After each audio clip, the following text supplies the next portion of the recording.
I became so depressed that I lost it. I decided that I was going to take my life, and I took in a deadly substance.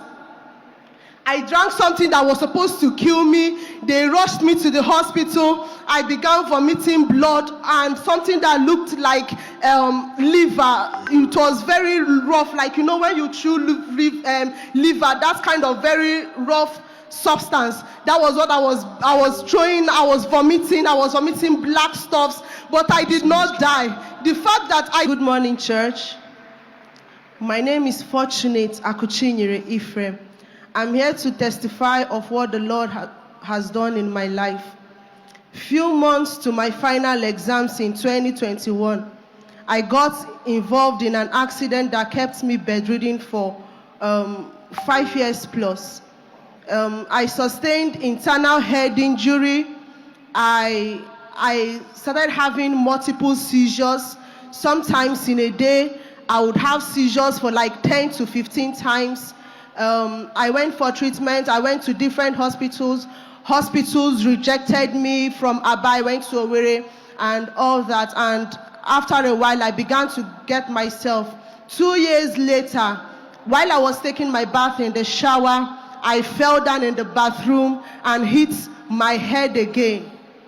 From there, I started having very severe headaches, to the point that if you dip a big towel in a cold water and place it on my head, it will dry up. I couldn't close my eyes. My eyes were always bulging, like so wild. That was how severe the headache was. And I kept on having seizures. Sometimes I will have seizures to the point that I will begin to use my head to smash on the wall. I will begin to use my hand to smash on the wall, hurt myself from seizures. Sometimes I will have seizures to the point that my mouth will twist to the back of my neck like that. That was how bad it was. And while I was about recovering again for the third time, I got discharged from the hospital and went back home. While climbing down the stairs, I fell down on the staircase again. And then after that falling down, I had issues with my spinal cord. I couldn't walk on my own. I couldn't stand. I couldn't bend. I lost my memory.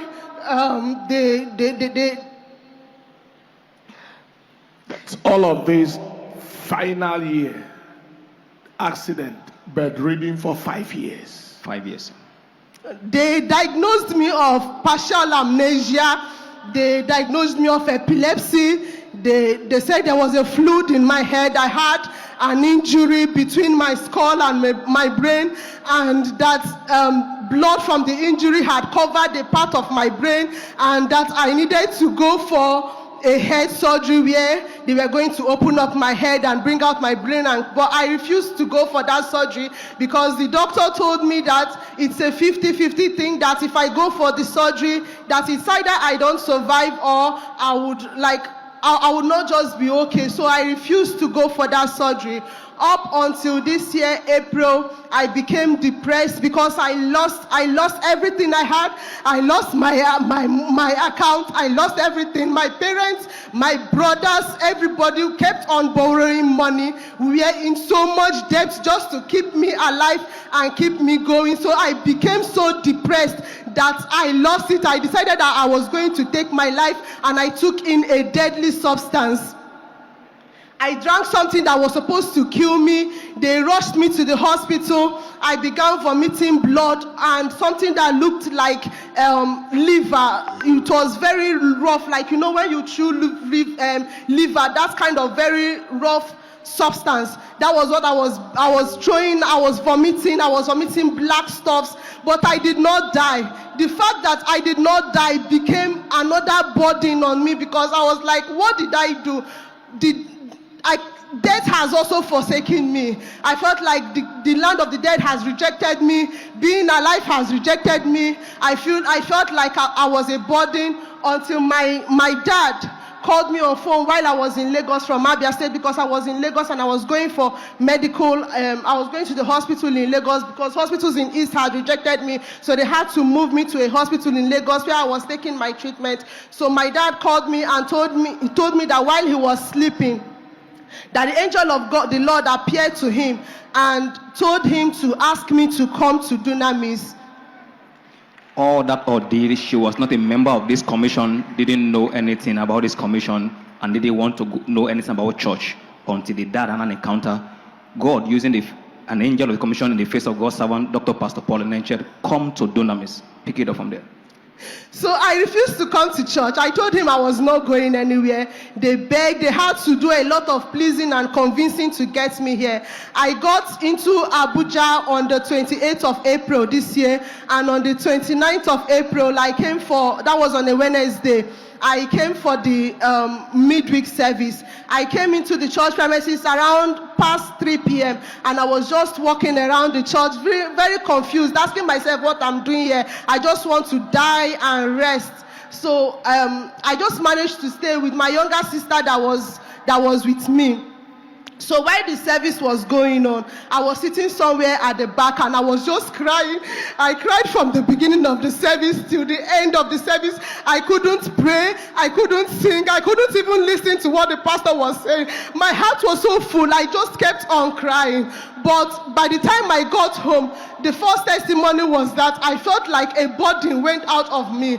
I became excited. I just started, when I got to my hotel, because I lodged in a hotel somewhere around Lugbe. So while I was in my hotel room, I started dancing, I started singing. I was just unusually happy and excited.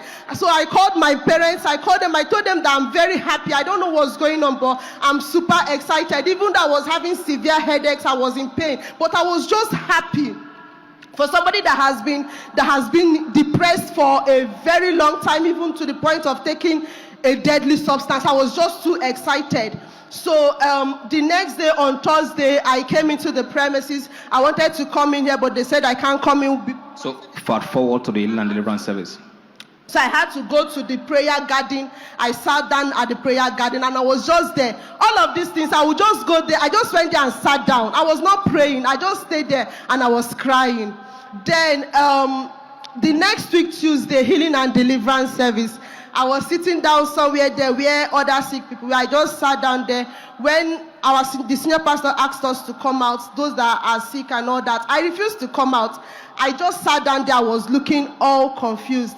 And then he said that we are going to dance for 3 minutes, that while dancing, that God is going to heal us. So reluctantly, I stood up and began to dance, because seriously, I had lost all hope in God. I was no longer praying. For somebody who has been a chorister from the age of 7, for somebody who was baptized at the age of 12 and has been with God, for somebody who went to the university and was tagged a triangular student. That was what I was being called, because I would go from my class to lodge, from lodge back to church. I lost hope in God. So reluctantly, I stood up. I felt like God had failed me. I stood up and I began to dance. So while I started dancing, I felt like the bones in my spinal area began to crack. I was just hearing this kind of cracking sound in my spinal area, and I was so confused. So because of that, it encouraged me to dance more. I kept on dancing, and by the end of service that day, the spinal injury had disappeared. I was able to jump. I could do things that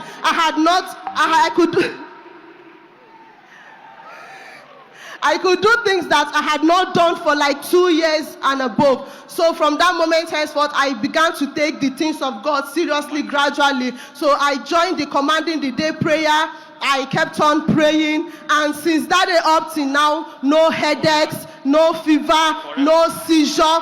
Even when the devil tried to attack me again during the midday fast, I joined the midday fast, and on the 4th day of the fast, I started having seizures. My mom asked me to eat and take my medications. I told her that this is the devil, and I am not going to eat, and I'm not going to take my medications. If the seizures want to kill me, it should kill me. That I'm going to do the fast the way I should do it, 6 to 6 for the complete 7 days. And by the grace of God, I did it, and I registered because I wanted to keep on with my spiritual life, keep up with the knowledge of God. I had to register to become a student of Dunamis School of Ministry, and I was inducted on Saturday, to the glory of God. I say, may God receive all the glory and honor forever in the name of Jesus. All pain gone, headache gone, spine corrected, depression left forever, and she's come to give God praise for that total healing. As God's fail, my God will never fail. As God's fail, my God will never fail. The same yesterday, today and forever. As God's fail, my God will never fail. As God fail, my God will never fail. Oh no, as God fail, my God will never fail. It's the same yesterday, today and forever. As God fail, my God will never fail.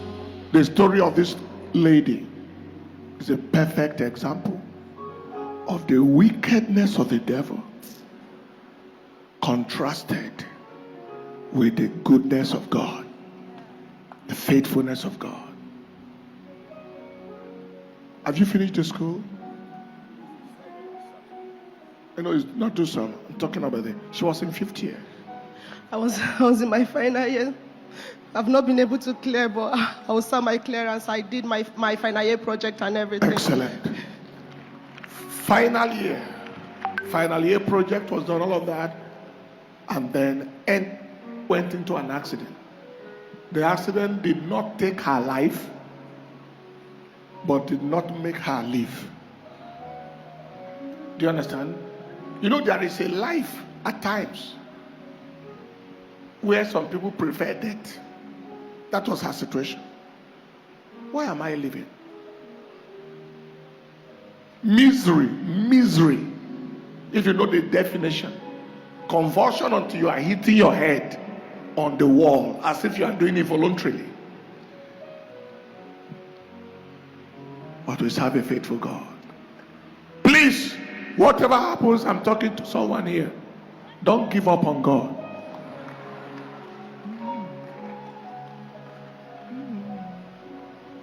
Don't give up on God, 'cause He won't give up on you. He's able. Don't give up. The devil might ask you, forget about it. Just throw in the towel. You've been going to church. What has it produced?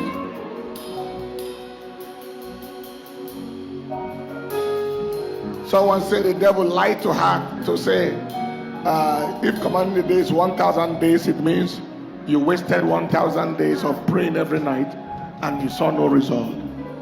Until she was in church on Sunday morning and saw the profit of praying. And everything changed. But what the devil failed to tell you is the countless testimonies that happened within those days. Countless. And you show the devil those testimonies and tell him, if you couldn't stop those ones, you can't stop mine. Nothing will make you stop mine. Nothing. But I'm happy because God visited the father using the face of his servant here. Come to Dunamis. Tell your daughter, come to Dunamis. Why did God say so? Because God knows what He placed in the commission, and He knows that this particular case is to be tackled here. This particular case is to be tackled here, and your case shall not be an exception. Your particular case shall be tackled here. In the name of Jesus. I'd like you to know, daughter, that God has a plan for you. You heard what I said? God has a plan for you. The devil fights people he fears. He fights destinies he fears. Your life is crucial. That is why he wanted you to die. That is why even when you took what could have killed you, God did not allow you to die, because your life is needed. I speak to someone here today. My God and your God will cause you to know that your life is worth it. Keep this testimony at the back of your heart as we proceed in the service. Just hold it. That God knows you, knows who you are, knows where you are. He knows what to do about you. He is not confused. He is not wondering what to do. Just keep that testimony somewhere as we proceed in the service.